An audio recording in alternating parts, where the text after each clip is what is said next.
I don't want all of these amateur photographers in my photos. It sounds horrible, but oh my gosh, Uncle Bill.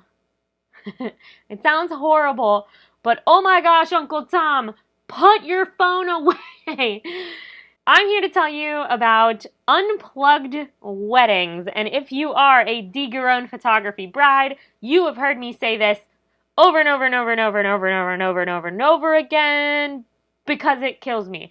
I am going to show you a plethora of reasons why. And while the visuals roll, and these are not only mine, these are photographers from all over the world who have screamed and yelled about the exact same thing that I am going to scream and yell about today, because it kills me. I do not want, as a bride, the beautiful, perfect photo of my big day ruined by someone sticking their hand into the aisle with a cell phone. Let me tell you what an unplugged wedding is and why you need to make sure it is the only thing you're worried about on your big day. My name is Danielle. I am the South Florida wedding photographer of your dreams, and also a DIY bride myself. I'm getting married in October, and you bet your butt it is going to be an unplugged wedding. It's going to be a weird unplugged wedding because it's technically going to be plugged in, but I'll get on that in a second. Yeah, it's going to, I don't know. We'll see. Make sure that you stay tuned. Every Saturday, I post new videos with more tips, tricks, and suggestions. And if you keep a lookout, I am going to be starting a new series on exactly how I feel about the wedding industry and the madness that has been planning my own wedding and all of the truths that you need to hear, because I feel like no one actually talks about this. And weddings are just lovely and so much fun, and planning is great, and they're lying to you. So I will send you on a journey with me and the blood, sweat, tears, lots of tears, more tears on planning a wedding. Even more so with a bonus on planning a wedding during a pandemic. It's been fun. So, without further ado, why you need to have an unplugged wedding. So an unplugged wedding is exactly as it sounds. You unplug your devices so that you can relax and enjoy the day with the bride and groom. Turn off your cell phones, put away your disposable cameras, set the iPad down, and if you are a professional photographer who is just a guest at this wedding, two things. Ask the bride and groom if it's okay for you to take photos and videos in addition to their professional. And two, talk to the professional and let them know you want to take a few photos of your own, but you will be out of their way. And if you are in their way, that they are allowed to tell you to back the heck up.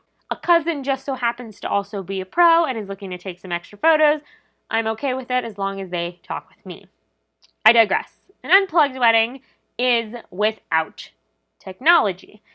The point being, because then, as the professional, I don't have to worry about those technologies then interrupting the photos and the videos.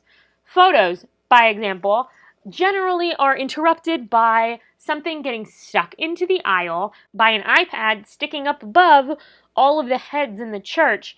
I mean, can you imagine seeing this the whole time and I'm trying to take photos and like shoot around this in all of your photos? It's kind of obnoxious and a little annoying and extra obnoxious. So instead, if you tell all of your guests to just enjoy the ceremony, leave your phones behind until the reception, then I don't have to worry about dodging cell phones. As a videographer, it's just a good idea because then you don't have to worry about interrupting your speech and your vows by a cell phone ringing in the background, and you don't hear the clicks and the clanks of everyone's cell phones as they're trying to capture a photo over everyone else's heads. It just makes for an easier situation overall. All you need is a sign. Maybe a few signs, but a simple sign that says, "This is our unplugged wedding. Please leave your cell phones and cameras in your pockets or your bags until after the ceremony and until after the bride and groom have said, 'I do.'" You can also put this information on your website if you're having a wedding website. It's always a good way to communicate with your guests ahead of time so that they are aware we do not want your Facebook photos to be the first thing that is posted online about our big day. Going back to how I was saying mine is going to be a little plugged in, with the current situation and the way that weddings have had to be planned during 2020, and I hope not, but possibly into 2021, we are faced with a very unique situation. We have a lot of family and friends who are unable to join, and this kind of leads to a weird situation. While I want them to be there, of course we are concerned about the health and safety of all of our friends and family, and for those who are uncomfortable with attending, in hopes that they can still be there, even not physically, to see us get married, to hear our exchange of vows, I am setting up a virtual wedding. That then means we have to have something plugged in. I'm going to have to figure out where to put a camera that is going to be inconspicuous and out of the way, especially for the professional photographers and videographers, but that is going to be a good view for any of our guests who can only attend virtually. We want them to have a good up-close view and audio to hear all of our vows and the moment we say "I do," but we don't want it to be in the way, and we don't want it to show so much that others think, well, it's okay because there's another camera here. It's okay because someone else has an iPad or a laptop out.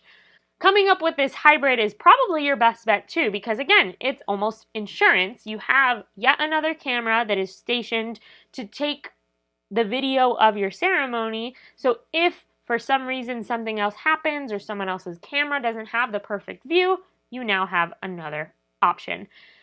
I will stream it from the rooftops to anyone who will hear it. I suggest having an unplugged wedding. If you need any help, some tips, tricks, suggestions, whatever the case may be, do reach out. I am happy to assist. Comment below. Make sure again that you hit the like and subscribe and the bell because I do post every Saturday.